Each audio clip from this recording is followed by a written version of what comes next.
ഈശോ മിശിഹായ്ക്ക് സ്തുതിയായിരിക്കട്ടെ.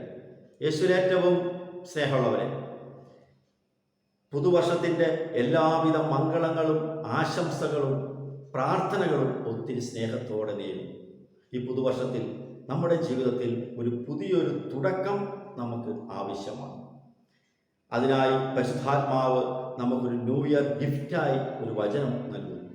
യേശയ്യാ പ്രവാചകന്റെ പുസ്തകം 43-ാം അധ്യായം 18-ഉം 19-ഉം വാക്യം. കഴിഞ്ഞ കാര്യങ്ങൾ നിങ്ങൾ ഓർക്കുകയോ പരിഗണിക്കുകയോ വേണ്ട. ഇതാ ഞാൻ ഒരു പുതിയ കാര്യം ചെയ്യുന്നു, അത് മുളയെടുക്കുന്നത് നിങ്ങൾ അറിയുന്നില്ലേ എന്ന്. അപ്പം കഴിഞ്ഞ കാര്യങ്ങളെക്കുറിച്ച് ഓർത്ത് നമ്മൾ വ്യാകുലപ്പെടേണ്ട. നമുക്കൊരു പുതിയ കാര്യം കർത്താവ് എനിക്ക് വേണ്ടിയും നിങ്ങൾക്ക് വേണ്ടിയും ചെയ്യുന്നു.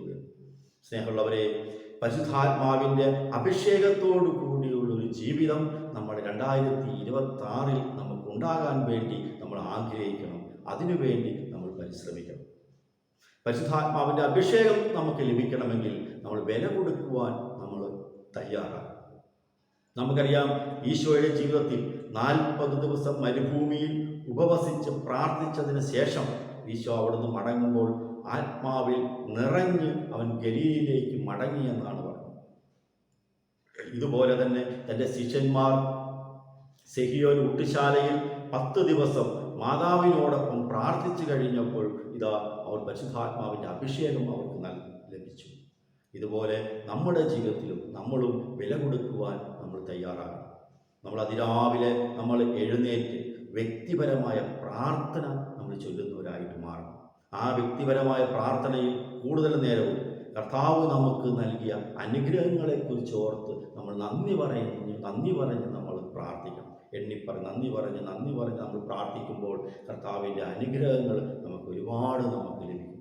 നമ്മൾ മത്തായിയുടെ സുവിശേഷം 25-ാം അധ്യായത്തിൽ നമ്മൾ കേട്ടിട്ടുണ്ട്, ഉള്ളവന് നൽകപ്പെടുന്നു, അവന് സമൃദ്ധി ഉണ്ടാകുന്നു, ഇല്ലാത്തവനിൽ നിന്ന് ഉള്ളത് കൂടി എടുക്കപ്പെടുന്നു. അപ്പോൾ നമ്മളത് വിചാരിച്ചിരുന്നത്, മനസ്സിലാക്കിയിരുന്നത് സമ്പത്തുള്ളവന് വീണ്ടും സമ്പത്ത് ലഭിക്കുന്നു, സമ്പത്തില്ലാത്തവനിൽ നിന്ന് ഉള്ളതുകൂടെ നഷ്ടപ്പെട്ടു പോകുന്നു. പക്ഷെ എന്നാൽ അങ്ങനെയല്ല വരുന്നത്. നന്ദിയുള്ളവനാണ് കർത്താവ് വീണ്ടും വീണ്ടും നൽകുന്നത്. ദൈവത്തോടും മനുഷ്യരോടും നന്ദിയുള്ളവർക്ക് കർത്താവ് സമൃദ്ധമായി നൽകുന്നുവെന്ന് നമുക്ക് മനസ്സിലാക്കാം. അതുപോലെ തന്നെ രണ്ടാമതായി നമ്മൾ വചനം വായിക്കുകയും അത് പഠിക്കുകയും ചെയ്യുന്നതായിട്ട് നമ്മൾ മാറണം. വചനം യേശു തന്നെയാണ്. വചനത്തിന് നമ്മൾ പ്രാധാന്യം നമ്മൾ കൊടുക്കണം. നിർഭാഗ്യവശാൽ ഇന്ന് പലരും ഭൗതിക കാര്യങ്ങൾക്ക് വേണ്ടിയാണ് വചനം വായിക്കുകയും പഠിക്കുകയും എഴുതുകയും ഒക്കെ ചെയ്യുന്നത്. ഒരു 25 വചനം എഴുതിയാൽ ഇതാ മക്കൾ വിദേശത്ത് പോകുന്നതിന് വേണ്ടി, അതുപോലെ തന്നെ രോഗസൗഖ്യത്തിന് വേണ്ടി 10 വചനം എഴുതുന്നു, ജോലി കിട്ടാൻ വേണ്ടി 10 വചനം എഴുതുന്നു. പക്ഷേ എന്നാൽ നമ്മൾ യേശുവിനെ സ്വന്തമാക്കുന്നതിന് വേണ്ടിയായിരിക്കണം വചനം വായിക്കുകയും എഴുതുകയും പഠിക്കുകയും ഒക്കെ ചെയ്യുന്നത്. ആത്മാവിൻ്റെ വളർച്ചയ്ക്ക് വേണ്ടിയായിരിക്കണം നമ്മൾ വചനം എഴുതുകയും പഠിക്കുകയും ഒക്കെ ചെയ്യുന്നത്. വചനാധിഷ്ഠിത ജീവിതം നയിക്കുന്നതിന് വേണ്ടിയായിരിക്കണം, കർത്താവിൻ്റെ കൽപ്പനകളും വചനങ്ങളും പാലിക്കുന്നതിന് വേണ്ടിയായിരിക്കണം നമ്മൾ വചനം എഴുതേണ്ടതെല്ലാം. അങ്ങനെ ഈ 2026-ൽ ആത്മാവിൻ്റെ അഭിഷേകത്തോടുകൂടി ജീവിക്കുന്നവരായി മാറുവാൻ നമുക്ക് ഓരോരുത്തർക്കും പരിശ്രമിക്കാം. കർത്താവിൻ്റെ വചനം യെശയ്യാ പ്രവാചകന്റെ പുസ്തകം 43-ാം അധ്യായം 18-ഉം 19-ഉം വാക്യം.